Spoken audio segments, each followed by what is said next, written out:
শিক্ষা ও স্বাস্থ্যসেবা সহ সব ক্ষেত্রে পাহাড় ও সমতলে কোনো পার্থক্য থাকবে না বলে জানিয়েছেন বৈষম্য বিরোধী ছাত্র আন্দোলনের কেন্দ্রীয় সমন্বয়ক হাসনাত আব্দুল্লাহ। আজ সকালে বান্দরবান ক্ষুদ্র নৃগোষ্ঠী সাংস্কৃতিক ইনস্টিটিউটের হল রুমে আয়োজিত ছাত্র নাগরিক মতবিনিময় সভায় তিনি একথা বলেন।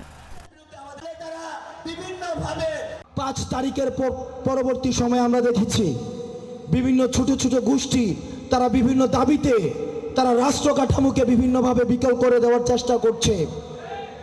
আমরা আপনাদের কাছে প্রশ্ন রাখতে চাই, গত 16 বছর আপনারা কোথায় ছিলেন? আপনাদেরকে মাথায় রাখতে হবে 16 বছরের একটি আঘাত, 16 বছরের একটি ক্ষত, 16 বছরের একটি ঘা কখনোই 1 মাসে পূর্ণাঙ্গভাবে পূরণ হওয়া সম্ভব নয়। আমাদের আহত ভাইরা এখনো হসপিটালে কাতরাচ্ছে, আমাদের শহীদের রক্তের দাগ এখনো শুকায় নাই। আমাদেরকে এখনো অনেকে প্রশ্ন করে শহীদের পূর্ণাঙ্গ লিস্ট এখনো হচ্ছে না কেন?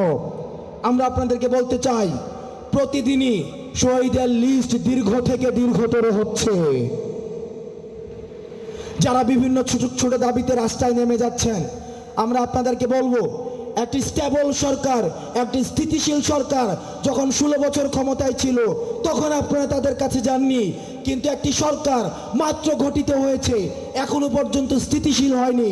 আপনারা তাদের কার্যক্রমকে ব্যাহত করার জন্য আপনারা যদি রাস্তায় আসেন তাহলে আমরা ধরে নিব আপনারা সরকারকে অসহযোগিতা করার জন্য আপনারা রাস্তায় নেমে আসছেন।